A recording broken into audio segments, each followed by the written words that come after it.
I was the man of my dreams, deeply in love, finally becoming the married couple I'd always envisioned. Our wedding ceremony, a culmination of my fondest dreams, was adorned with blessings from many. I imagined my parents in heaven rejoicing, but little did I know, tragedy lurked ahead. Their betrayal shattered everything. I'll never forgive them for what they've done. I'm Mary. Thomas, my boyfriend 2 years my senior, proposed to me, and at 27, we tied the knot. I lost my father in my youth and my mother succumbed to illness 2 years back. Through it all, Thomas has been my unwavering support, lifting me in my darkest hours. Our wedding, on the anniversary of 2.5 years together, marked the start of our joyous journey as newlyweds. With Thomas's demanding job, we postponed the ceremony until the schedule eased. On his days off, we visited the venue, laying the groundwork for our special day. With the date set, it was time to compile our guest list. I was blessed with an aunt and uncle who embraced me as their own daughter. After losing my father, they stepped in, showering me with cooked meals in place of my busy working mother. Their presence filled the void when she was away, ensuring I never felt alone. When illness struck my mother, they shouldered her responsibilities, sparing me the weight of it all. Even in the darkest moments, my aunt's gentle reassurances buoyed my spirits, urging me to hold on to hope for my mother's recovery. With their unwavering support, I found the strength to weather any storm. It's why, when planning my wedding, I insisted they occupy seats reserved for family. Eager to convey my gratitude, I made a long overdue visit to their home. "Mary, congratulations on your marriage," my aunt greeted me, tears glistening in her eyes. "Thank you, Auntie. I've been thinking, I want you and Uncle to sit in the seats reserved for family at my wedding. Would that be all right?" "Of course," she replied, her voice filled with warmth as she reached for a large box. "Mary, why don't you open this?" Curious, I obliged, lifting the lid to reveal a stunning white wedding dress nestled inside. Crafted from exquisite silk, it exuded elegance with a touch of charm. Delicate lace adorned the neckline, while intricate flower embroideries danced along the hem, lending it an undeniable allure. Smaller in size, it was evident this dress was tailored just for me. Instantly enamored, I gasped in delight. "Why this dress?" I inquired. "Well, your mother, my sister, she made it," my aunt explained softly. "What? Mom made this?" I exclaimed, disbelief coloring my voice. "Yes. Despite her illness, she poured her heart into every stitch, envisioning this day for you. She asked me to give it to you if ever you married. This dress embodies all the love she held in her final days. Mary, you must wear it at your wedding. It would mean the world to her," my aunt said, her eyes shimmering with tears and affectionate pride. Touched by her gesture, tears welled up in my eyes. "Thank you, Auntie. Holding on to this means everything to me. I'll cherish it, I promise," clutching my mother's handcrafted wedding dress tightly, my heart brimming with happiness. Upon returning home, I reverently hung the dress on my bedroom wall, its presence a comforting reminder of my mother's love. Determined to honor her at my wedding, I envisioned the day with renewed determination. But fate had other plans. Disaster struck one evening when I returned home from work to find the dress missing from its rightful place on my wall. Shocked and bewildered, I frantically searched the room, my heart sinking as reality set in. How could this happen? It was right here, I whispered, the weight of loss settling heavily upon me. In a panic, I reached for my phone to dial the police. Just then, my husband walked through the door. "Mary, what's wrong?" he asked, concern etched on his face as he hurried to my side. "My dress, it's gone. I had it right here," I sobbed, gesturing to the empty space on the wall. "I think someone took it." My distress seemed to startle my husband, and his response caught me off guard. "Oh, is that all?" he remarked casually, prompting me to question him further. "What do you mean, Thomas? Do you know something?" I asked, my voice trembling with uncertainty. His revelation left me stunned. "Well, yes. My sister mentioned she needed a dress for her upcoming wedding and wanted to borrow yours," he confessed. "What?" I gasped incredulously, realizing he had lent my precious wedding dress without consulting me. It dawned on me then that she'd used the spare key from our mailbox to retrieve it. He handed my dress over to his sister without consulting me. I was beyond disbelief, my anger boiling over as I confronted him. "How could you do this?" I demanded, my voice trembling with fury. His nonchalant response only fueled my frustration. "Our wedding is still months away, so what's the harm?" he reasoned, as if it were inconsequential. And my sister was ecstatic. She's tight on funds and saw it as a saving grace. Saving grace? I never authorized any of this. I shot back, seething at his lack of consideration. That dress was a labor of love from my mother, made specifically for me. Did you forget, Thomas? It's tailored to perfection. How could you lend it out without my consent? His attempt to pacify me only infuriated me further. Relax, it's not like it's a one-time use item. You'll still get to wear it. So what's the problem? He insisted. The problem? It's crystal clear. Why should your sister wear my dress before I do? It's just plain wrong, no matter how you spin it. Despite my efforts to convey my frustration, my husband remained obstinate, refusing to apologize or acknowledge his error. His dismissive attitude only fueled my anger further. Mary, you're overreacting.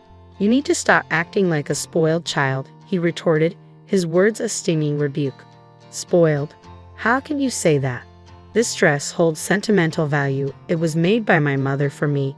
It's nonsensical for your sister to wear it before me, I countered, exasperated by his callousness.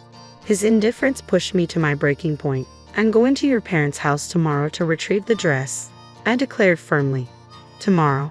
But that's when my sister's fiancé and his parents are visiting, he interjected. Your parents' house, and you think I should just sit back and let them decide? I snapped, incredulous. Let me be clear. Regardless of anyone's opinion, I refuse to allow your sister to wear that dress. The following day, I took a break from work to confront my sister-in-law. Upon reaching my in-laws' home, the lively chatter from within greeted me as I approached the open front door. Stealthily entering, I overheard unfamiliar voices engaged in conversation. You made this dress yourself? That's incredible, Cynthia. A man's voice praised, referring to my sister-in-law. Cynthia, basking in the admiration, modestly deflected the compliment. Oh, it was nothing, she downplayed, proudly showcasing my mother's meticulously crafted wedding dress to her fiancé and his parents. A surge of emotions welled up within me as I listened, my heart heavy with indignation. Claim of creating her dream dress struck a nerve. That dress was a symbol of my mother's love, crafted expressly for me. Without realizing it, I found myself drawn towards them, propelled by a mix of anger and hurt. Storming through the entrance, I snatched the wedding dress from my sister-in-law's grasp and declared, "This belongs to me," in front of the astonished onlookers. All eyes turned towards me, except for my sister-in-law, who paled at my assertiveness. "Cynthia, is this true?" her fiancé questioned, prompting her to offer a feeble defense. "No, it's not what you think. I really did make it myself." Realizing the futile nature of the conversation, I turned my attention back to Cynthia. "Why don't you try it on then? My mother tailored it to fit me perfectly. It won't suit you." It was evident that the dress, designed for my petite stature, wouldn't flatter her taller, more athletic frame. "What's going on?"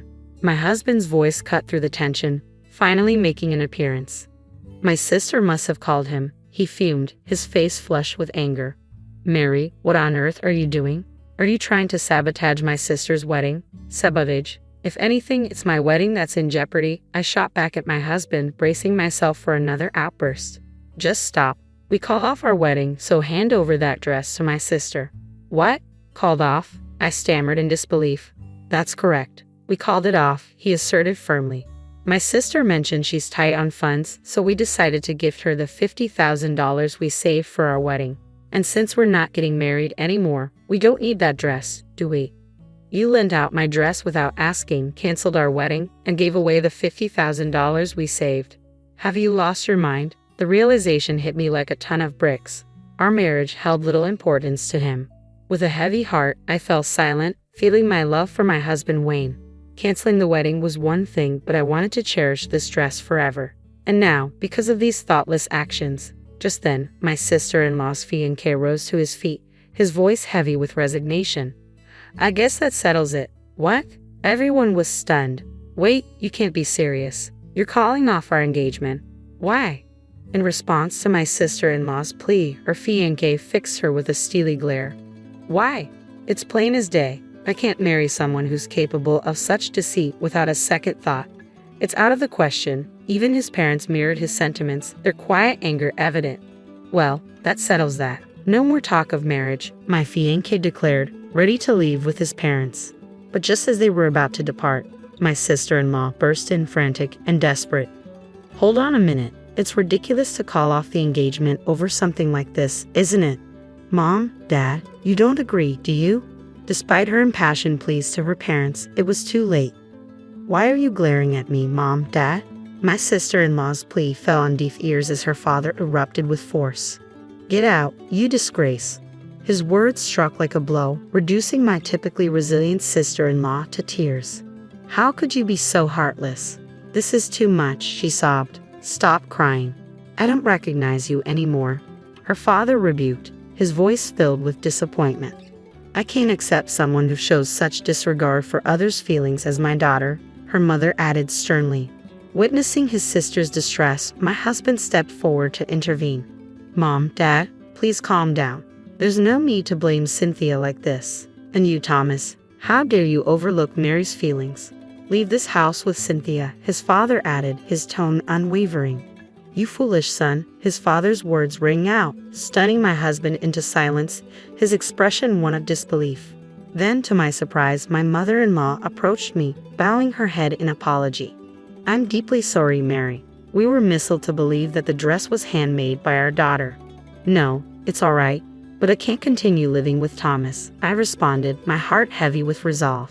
That's understandable. Our daughter is at fault here. You should move forward with your life without any concerns, she assured me. Her words struck a chord within me. Despite the turmoil, I couldn't shake the guilt of parting ways with my in-laws who had always treated me with kindness. Nonetheless, staying with Thomas was no longer an option. Mary, I'm sorry. Truly, I am. We'll make things right, have a proper wedding. Please don't mention divorce, my husband pleaded, his tone shifting dramatically after his parents disowned him. But I couldn't fathom reconciling with a man devoid of spine. I'm forging my own path now. I can find happiness without you. His plea fell on deaf ears as I stood firm in my decision. Witnessing my resolve, my husband sank to his knees in defeat. After bidding my in-laws a heartfelt farewell, I left their home, packing my belongings and seeking refuge at my aunt's house.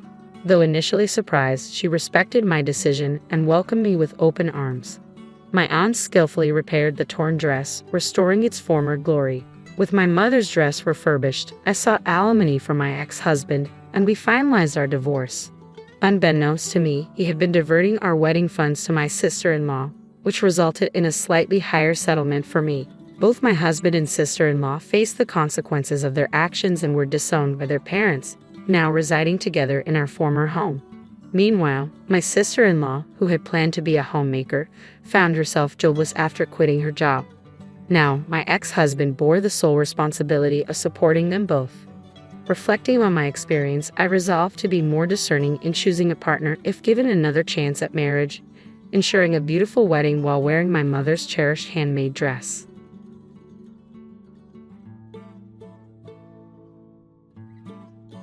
Your mom and dad are really sick. You have to come back home right away. I begged Tyler to help, but he was mean. He said, I'm busy with my friends. Deal with it yourself. You're probably making it sound worse than it is, right? I gotta go. I tried to talk to him again, but he hung up on me. 2 weeks later, when Tyler got home, I told him, they're both gone. Their funerals are done. Tyler looked shocked and confused. What do you mean both? Are you joking? He asked me, scared. No joke. I called you 2 weeks ago about your mom and dad being very sick, I told him. But why didn't you tell me earlier? Tyler was speechless. My name is Jessica Atkins. I'm 56, and I take care of the house full-time. I used to work at an office, but I quit when I got married. I met Tyler in college. I joined the tennis club because a friend asked me to. I didn't know how to play. I just wanted to have fun. But Tyler, who was in charge, was serious about tennis. He'd get mad if you couldn't keep up during practice. Because I was new at tennis, I couldn't even hit the ball with my racket, and Tyler would get mad at me. He'd say, Jessica, seriously, you're just getting in the way. Go do something else, and make me leave the court. His words made me feel really embarrassed. Most of the time, I was only allowed to pick up the balls, hardly ever getting to play. I got so frustrated that I practiced tennis at home. Maybe all that practice paid off. One day, when Tyler served the ball, I hit it back really well. Tyler looked surprised because he thought I'd miss. But then he said, "Jessica, that was amazing," with a big smile. In that moment, I realized I had feelings for him. After that, Tyler kept being strict, and I kept trying hard to keep up with his tough training. Then one day, after a while, we were out with friends for our monthly get-together.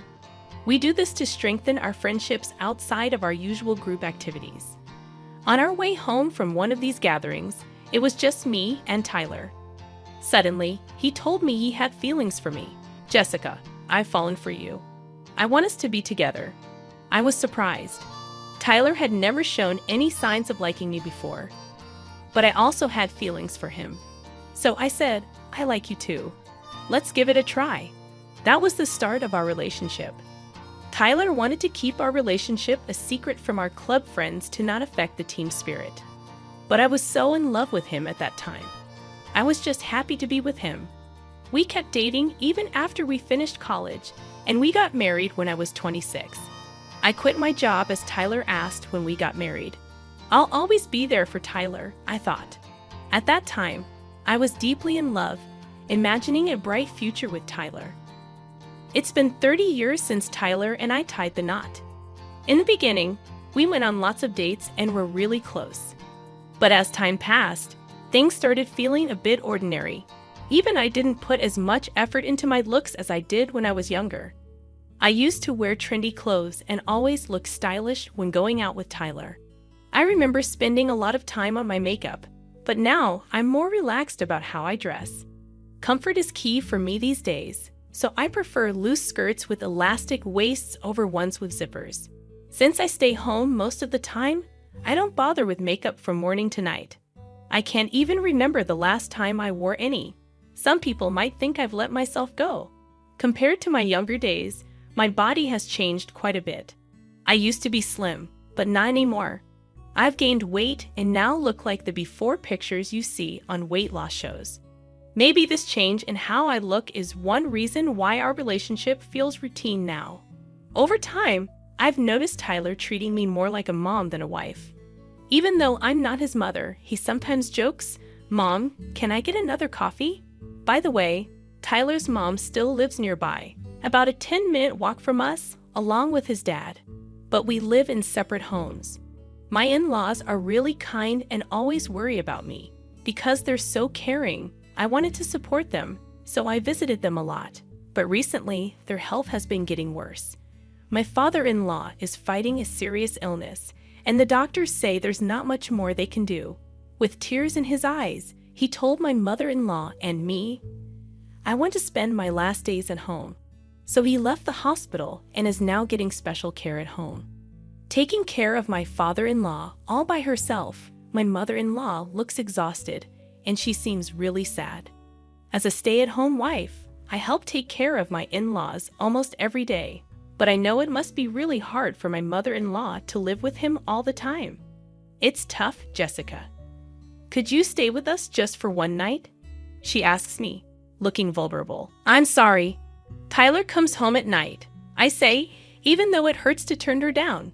"I understand," my mother-in-law says sadly when I say no. Every night, I have to take care of Tyler. Tyler is a very bossy husband and never helps with anything around the house. He just leaves his dirty socks everywhere. I have to make sure dinner is ready and warm when Tyler gets home. There's no way I can serve leftovers. If he finds out, he'll get really angry. Once I was late getting home because I was taking care of my father-in-law. When I finally got back, Tyler was furious. "You should put me first instead of my dad. I'm your family, remember?" He yelled at me, his face all red. I wanted to remind him that my father-in-law is his family too. But I stayed quiet because I knew arguing would only make things worse. Because of moments like this, I'd always have to prioritize Tyler. Every day feels so tight and stressful. As a stay-at-home wife, I feel guilty and can't stand up to Tyler. I couldn't help my sad mother-in-law. I could only look at her with worry. Lately, Tyler's been coming home late a lot, and he never tells me. Sometimes, he even comes home on the last train. "You're late again." Tyler came home after midnight one night. "I'm back," he said happily. His face was red, and he seemed a bit drunk. "Did you go drinking again? You've been coming home late so often," I asked, taking the bag he handed me. "I'd earned the money, so I'll spend it how I want," Tyler replied. "But you're just a stay-at-home wife, so you should just obey me," Tyler replied gruffly. "But don't you think it's happening too often? Who are you going out with all the time? Their families might be worried too," I hesitantly asked Tyler. "Maybe you're making people go drinking with you. You've been with the company for so long and hold a high position. It's hard for most people to say no to that," Tyler replied with a smug smile. "It's fine. I always go drinking with the same coworker. Plus, he lives alone and is single. He's always happy when I buy him a drink," Tyler said smugly. I couldn't say anything back. Being a stay-at-home wife without much say in things, I had an idea and decided to talk to Tyler about it. "Could you tell me beforehand when you're going out for drinks? Your mom seems really stressed, and your dad's not doing well either. I want to be there for them as much as possible." But Tyler laughed off my concerns. "No way. I go out when I feel like it. Besides, Mom will handle Dad. Jessica, you should be all for me." As I was shocked by Tyler's harsh words, he said, "Stop standing there and get the bath ready. You're so slow with it," and he quickly went to the bathroom. "Yes, I'm sorry." All I could do was reply like that. Then one day, Tyler suddenly said to me, "I'm going on a trip for 2 weeks starting next week." While I stood there in shock, Tyler cheerfully looked through a guidebook, thinking about what he'd eat. And he was planning to go to Australia. Regaining my composure, I asked Tyler, "Why the sudden international trip? What about your job? And I don't even have a passport." Tyler seemed a bit annoyed by my questions. "I got a bonus, so I thought I'd just go for it. I've already asked for time off from work, and I'm not taking you, Jessica, so you don't need a passport, right?" Tyler answered casually. "We haven't even had a proper honeymoon since we got married." "Who are you going with?" I asked Tyler. Even for day trips, Tyler would say it's a waste of money and never took me along. Now this sudden international trip, it seemed suspicious. I looked at Tyler intently. "I'm going with a coworker," Tyler replied. "Now hurry up and get dinner ready." I realized it would be hard to question him further. Tyler probably wouldn't answer me if I kept asking, and he might even get angry. Though I felt frustrated, I reluctantly started preparing dinner. And on that day, Tyler set off for his trip early in the morning. But by noon, I found myself desperately calling him. "What do you want?" "I'm about to board a plane for an international trip. Can't you see I'm busy?" Tyler snapped at me as soon as he answered. "My in-laws are in critical condition. Please, can't you cancel your trip and come home immediately?" I pleaded desperately with Tyler. If he hadn't boarded the plane yet, there was still time, or so I thought. But Tyler's response was harsh. "I'm on vacation with my colleague. Deal with it on your own. You're probably making it sound worse than it is. I'm busy. Gotta go now. Bye." "Wait a second." I tried to reach out to Tyler, but he hung up on me anyway. No matter how many times I called back, he didn't answer. "You'll regret this," I muttered to myself. 2 weeks later, I'm back. Tyler came in cheerfully, carrying a big suitcase. I went up to Tyler, feeling angry and upset, and said, "Both their funerals are over." "What?" Tyler looked confused, like he didn't understand. "What do you mean by both their funerals? Are you playing some kind of sick joke?" Tyler panicked, questioning me. I sighed deeply at Tyler's reaction. "It's not a joke. Don't you remember? I called you 2 weeks ago, telling you your parents were really sick," I reminded Tyler. "But why so suddenly?" Tyler trailed off, unable to find the words, and I found myself sitting on the floor. "When I went to see your parents, they both had collapsed and looked really pale. I called an ambulance in a panic, but the doctor said they were both in critical condition. Your dad needed care for a while, and your mom hadn't been well lately. It was just a series of unfortunate events," I explained to Tyler, feeling detached as I recounted what had happened leading up to my in-laws' critical condition. I'm heartbroken that my in-laws ended up like this. I was at their house almost every day and still couldn't save them in time. To this day, I regret not going there sooner. But right now, I'm just so angry at Tyler. My in-laws are his real parents, yet Tyler chose himself over them until the very end. No matter how much I begged, Tyler always put himself first. Remembering the tired look on my mother-in-law's face just makes me even angrier at Tyler. I said to Tyler, who remained silent with a grim expression. He probably can't accept what happened. I decided to confront Tyler further. It's your fault, isn't it? Choosing a trip with your colleague over your own parents. Did you have a good time on your vacation? I asked Tyler, trying to hide my anger with a sly smile. But Tyler just stayed silent. So I decided to poke a little further. Well, I guess going on a trip with your lover is fun, right? But 2 weeks seems a bit long. When I said that, Tyler, almost resigned, started to speak. You knew? Yeah, I've been seeing Baker from work. She's over 10 years younger than you, and she's been comforting me. It was clear that Tyler was indeed having an affair. His recent late nights were probably because of this Baker. As I remained silent, Tyler, thinking I had accepted his confession, continued to talk. Baker is nothing like you. She's slim, beautiful, and she has a job. You don't compare to her. Tyler was obviously proud of himself. Not bothered at all. I responded casually. He seemed to forget that he had asked me to become a stay-at-home wife after we got married. Then, as if he had an idea, Tyler made a suggestion. Exactly. Now that my parents are gone and there's no one to object, we can get a divorce and I can live here with Baker. So, leave right now. I was shocked by Tyler's words. Until now, I have been a stay-at-home wife, always going along with whatever Tyler said. I didn't have a steady income of my own, and part of me lacked the confidence to move out and support myself. But after seeing Tyler prioritize a trip with his mistress over his critically ill parents, I didn't want to stay with him anymore. Fine, I'll leave right now. Goodbye, and with that, I packed a few essentials and left the house. A week later, I found myself staying at a budget motel. My husband Tyler called my cell phone. Hello? As soon as I picked up, Tyler spoke up. I can't find the checkbook at home. He sounded really panicked. But I left all the statements under Tyler's name at the house. That includes the bank book where Tyler's salary is deposited. The only checkbook I took is in my name. Did you check properly? As soon as I said that, Tyler shouted, It's the checkbook in your name. That account had a pretty good amount of money, right? It's joint property, so half of it's mine, isn't it?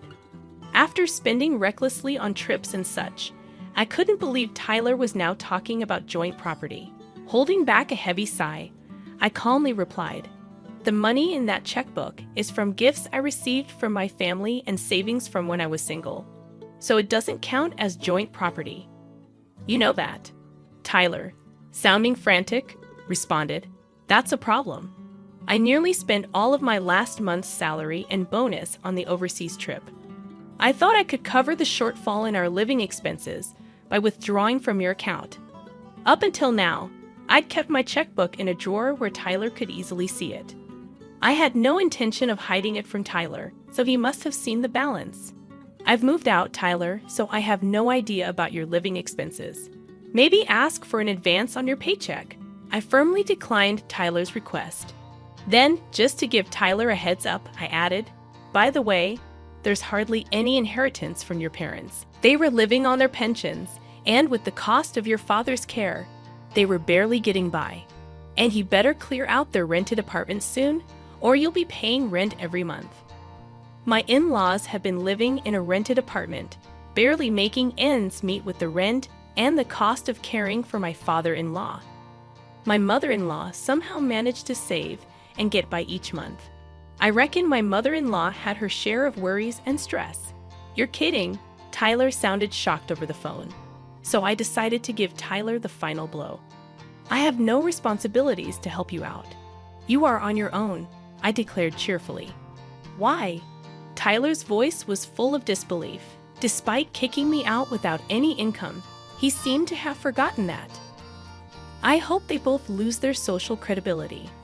I've got nothing left to lose. Whatever happens to them, it's none of my business. It's all my fault. Just help me out this time, please. Tyler pleaded with a voice full of desperation.